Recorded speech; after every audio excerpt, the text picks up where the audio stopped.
We're nihilists that believe in nothing. Let's crowdsource what we should believe in.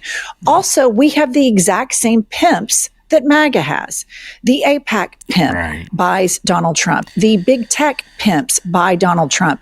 But they also are buying some of our Democratic leaders. Yes. And you cannot have a party of prostitutes that have the same pimps as Donald Trump has. We have to be a full-blown opposition party. And I am so fucking pissed off at Ken Martin. I'm so fucking pissed off at focus groups. I'm so fucking pissed off that I'm even registered as a Democrat because everything they're doing is brand damaging. And I come from a red state. I know what Republican supermajorities do.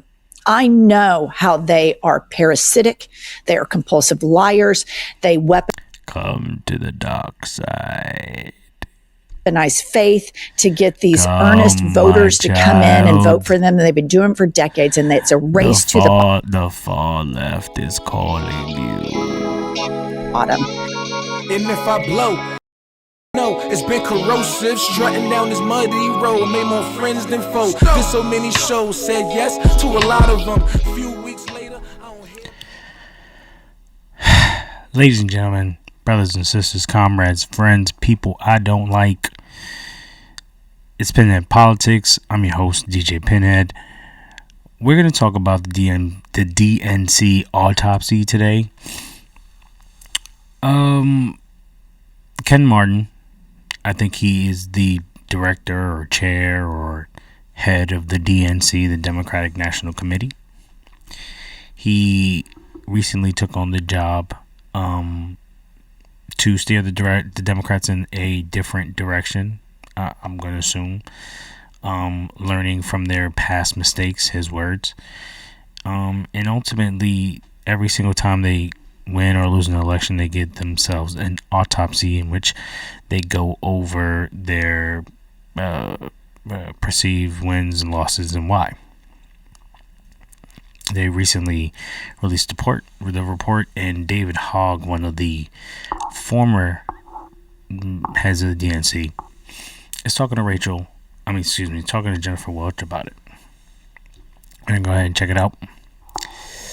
Ultimately, I have to say, David Hogg is one of those people who should be in the Democratic National Committee right now.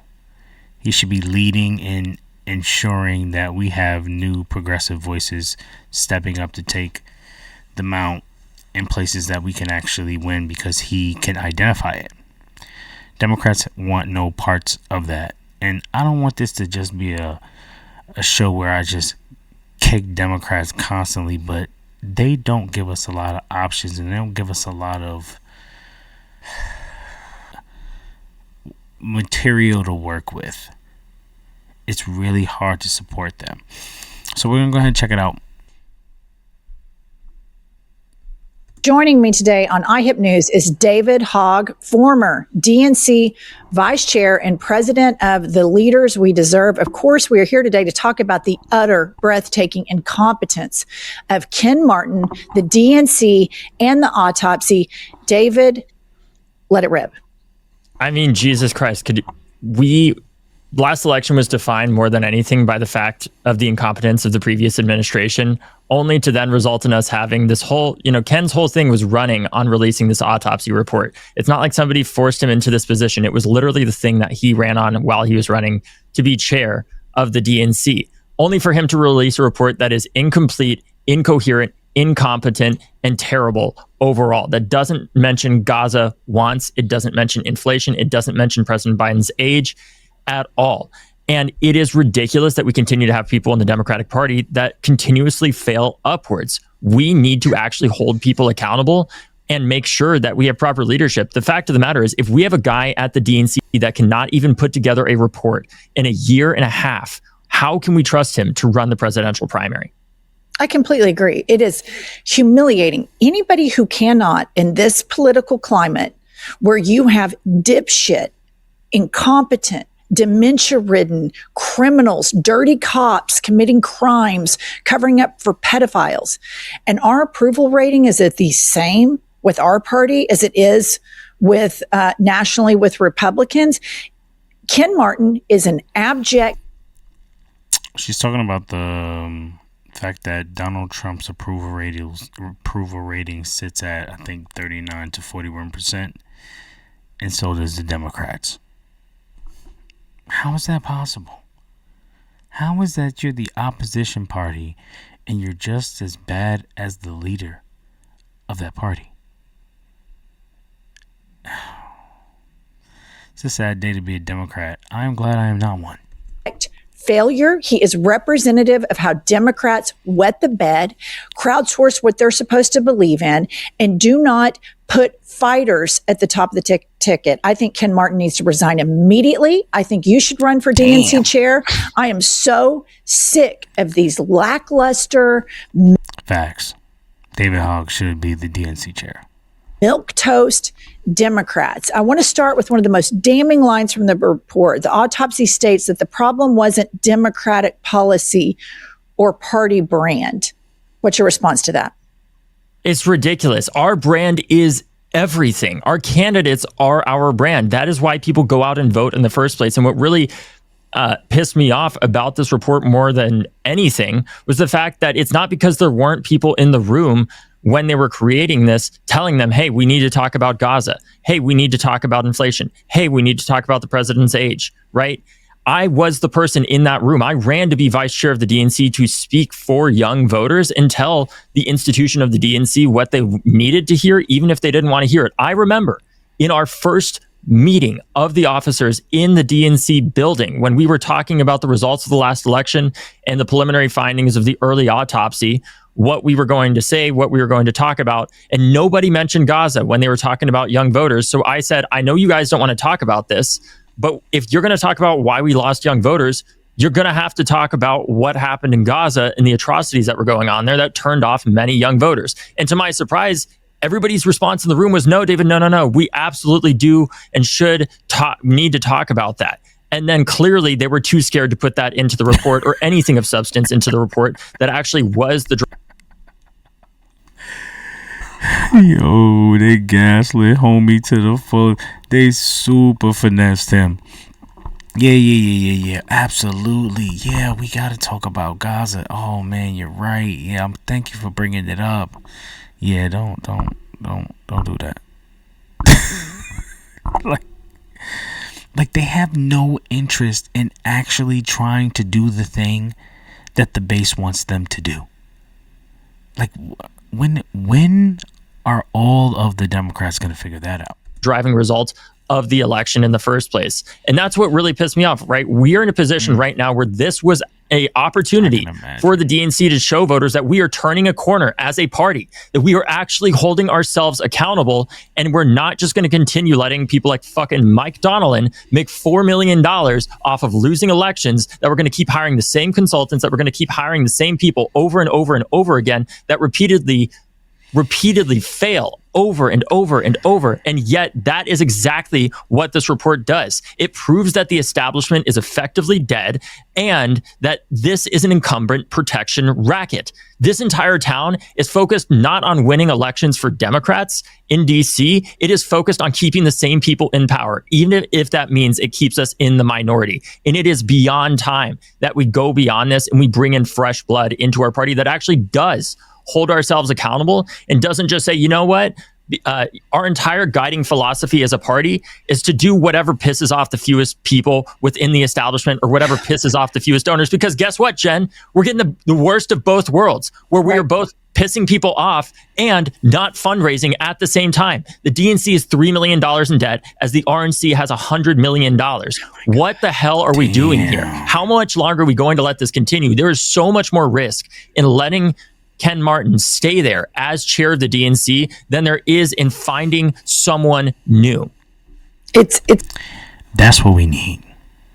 That right there. That energy, that fire, that attitude, all of that stuff that he got right there inside of him that he just spit out with no problem. That's what we need running the DNC. If you saw Ken Martin's interview, I can't remember who it was with, but either way, he kept running away from the issue. I mean, I think it was actually I Had podcast, but he kept running away from the issue.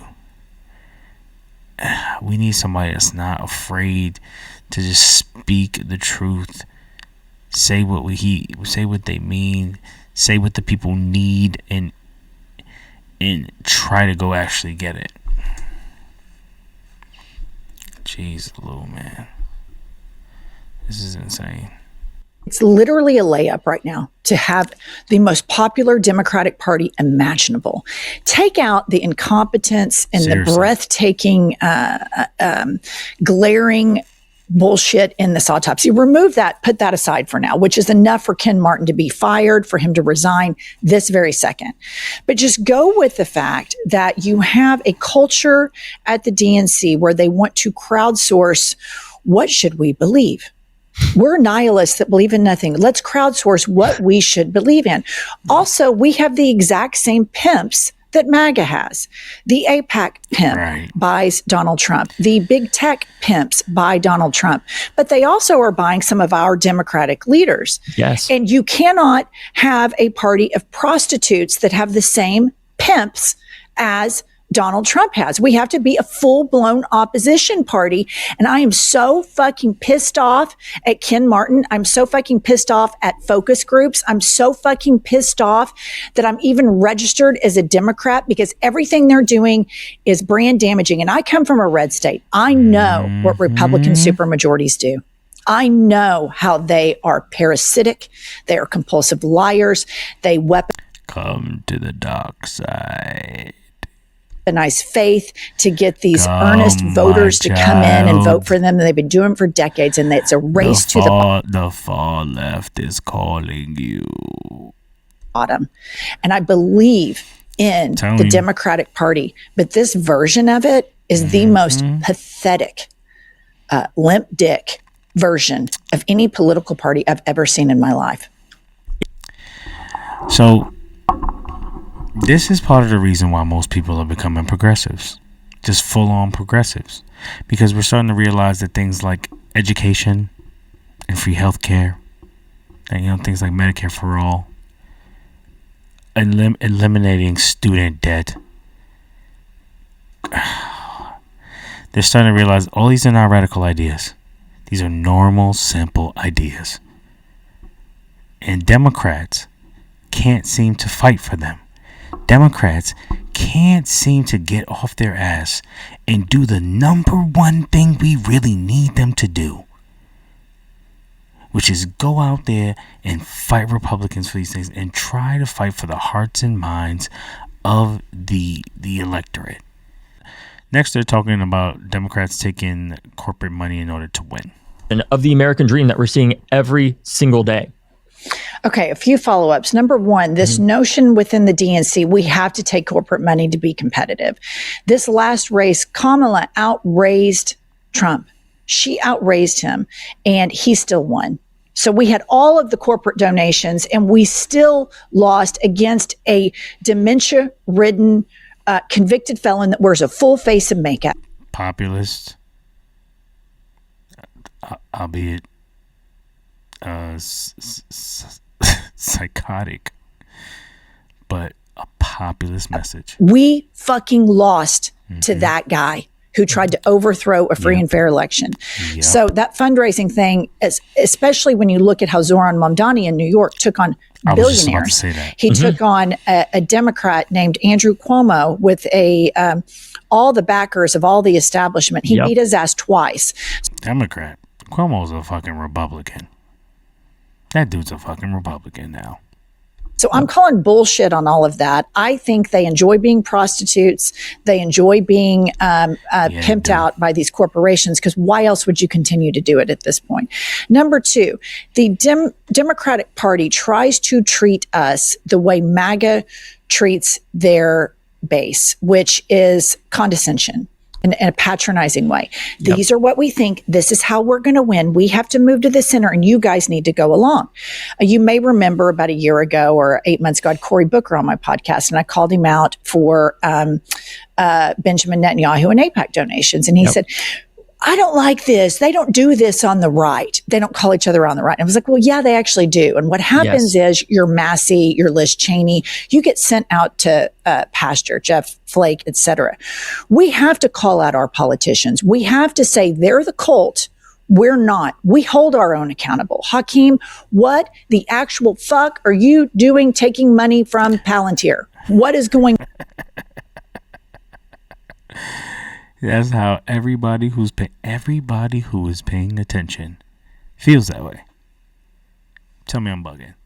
Every single person who is paying attention to what Hakeem Jeffries is doing, going out to Silicon Valley to get on his knees and beg for money, it is ridiculous, bro. It is ridiculous the things that the Democrats are doing. How do you expect people to want to go out and vote for y'all? And please, in the comments, explain to me,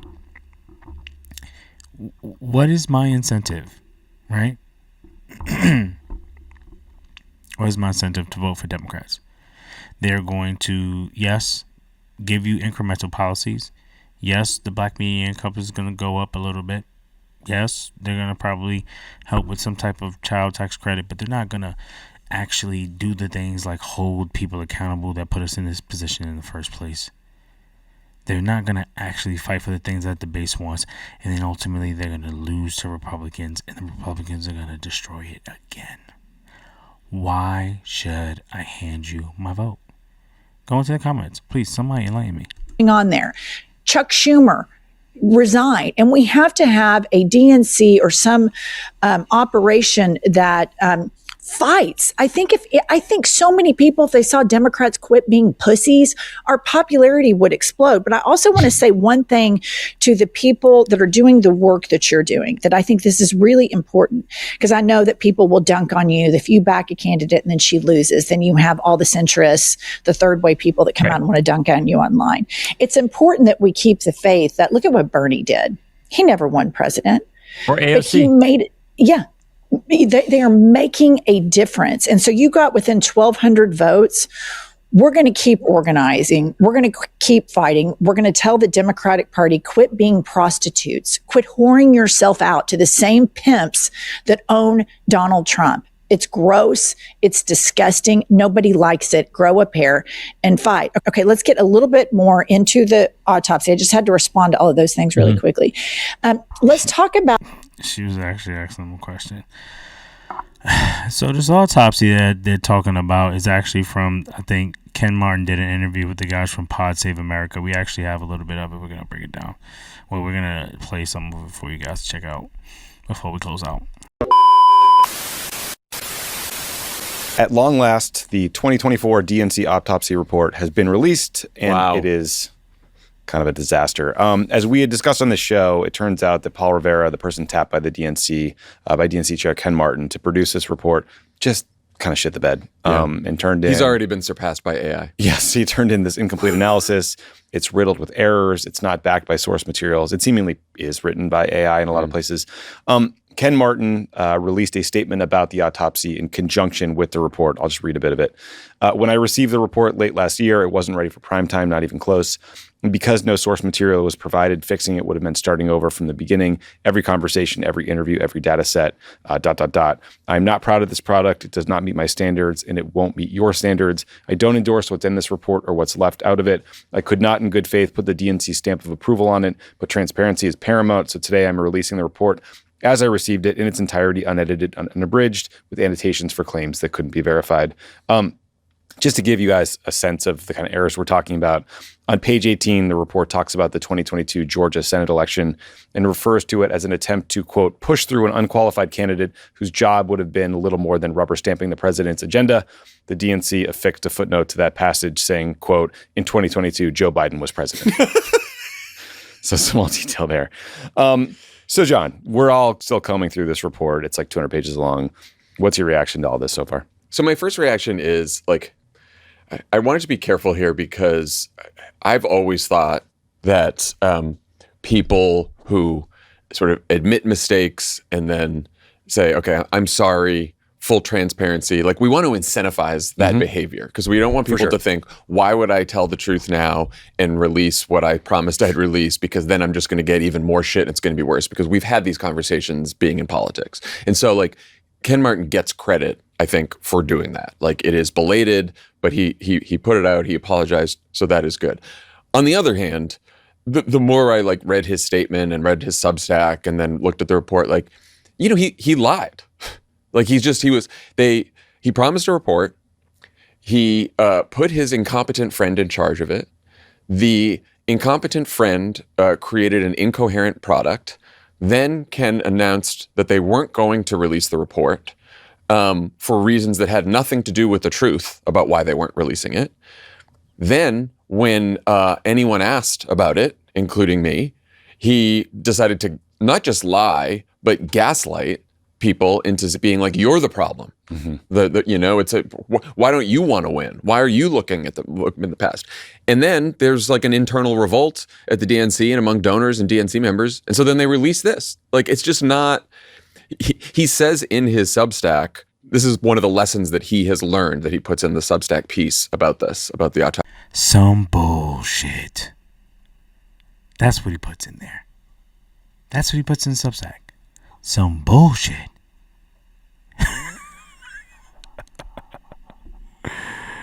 Oh man, bro. Oh my God. I can't believe this is what we're dealing with. It's insane. We're gonna watch this last part and then we're gonna close out. About the omissions. So they left out Gaza entirely. And I think that it would have been helpful, like, actually, no, nobody gave a shit about Gaza. Or actually, yes, it caused a lot of people to sit at home. And then it's my understanding they didn't bring up inflation. Nope. Okay, go off. They didn't bring up inflation at all. They didn't talk about any of the if you do a Command F, inflation comes up 18 times in the document. And every time that it is mentioned, it is in regards to inflation-adjusted fundraising, comparing different presidential cycles. It's not talking about the skyrocketing cost of living, which, Jesus Christ, right? It doesn't talk about age at all. And it doesn't talk more than anything about what I truly believe we didn't need a 200-page autopsy to tell people, which is that if you spend $3 billion or however many billions of dollars they had to try to gaslight people after you tell them, when they tell you the president is too old, and then you tell them, no, he's not. And then 107 days before the election, yes, he is. And then you tell them when they say that there's atrocities happening in Gaza, no, there aren't. Just shut up. And don't forget about the fact that we saw how old he was in that debate. Vote harder. Then on top of that, they tell you that their cost of living is too high, and you say, no, it's not. Look at the stock market and look at the GDP. If you tell people not to believe their eyeballs or what they're feeling in their wallets, you're going to lose them, no matter how much money you spend on ads. That, more than anything, is what decided the election. And the fact that we can't grapple with that, and yet what we focus on is, what color of lipstick should we put on the pig? How much can we spend on the lipstick, instead of what are we doing about the actual pig in the first place, is the overall problem here. Because the fact of the matter is, nobody is ever held accountable in any real sense in our party when it comes to losing these elections in a major way. And they go off and make millions of dollars off of it. I think part of the reason they're happy to take that corporate money is because there's a lot of people getting rich on this. Mike Donnelly made $4 million off of losing the election. And the DNC is currently $3 million in debt. If Mike Donnelly is watching this, which I'm sure he's not because he's too old, he should pay this back. He should pay that money back with fucking interest to the DNC. It is ridiculous, right? But the idea that we can continue just saying, you know what, we're just going to continue to take more of the same money from the same bad sources and prioritize the same bad policies as Republicans and try to just manipulate the American people into voting for us more, it is not going to work. And the question is, what comes after that? Because we have the opportunity as a party to be the party of the little guy, the party that stands up for the working class for real, and not just in our fucking ads, but for real in our policy, and show people how we are fully rejecting the influence of corporations and special interests and standing up for the American people. And I guarantee you, even if we raised less money from that, which we wouldn't, because we would make up for it and how much more people actually believe in us and what we actually stand for, instead of just saying we're not Donald Trump. If we did that, our policies would be so popular that we wouldn't have to raise as much money overall because people would actually believe in us. And we could call out every time that Republicans are having corporate funded ads and so much more that they are bought and paid for, especially in the wake of Trump giving $1.7 billion to fucking insurrectionists and traitors to our country.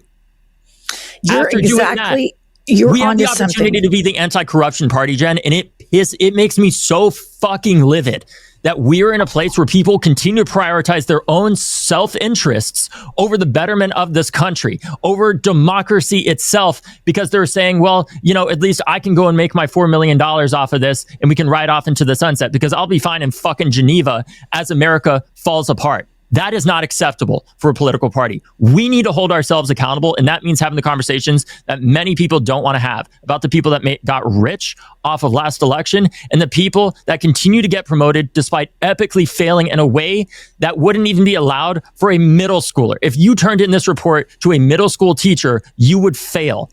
We cannot continue on this path. I completely agree with you. And you tap into something that I think is such great. Damn, son. Damn. He's 100% right. He's 100% right. Everybody who read that report, everybody who's seen that report, I mean, I don't speak that language, but when you put it into Chat GPT, I'm not going to lie, I was surprised that Gaza wasn't in there. You know? I'm just a layperson. I'm just a dude with a mic and I got kids and shit, so I'm busy. I do what I can, but bruh, no Gaza. I ain't really noticed the no inflation thing, but no Gaza. That was everybody knew that was the whole reason why you didn't want to put the report out. So why would you cut that part out? We knew it was in there. Anyways, tell me what you think in the comments.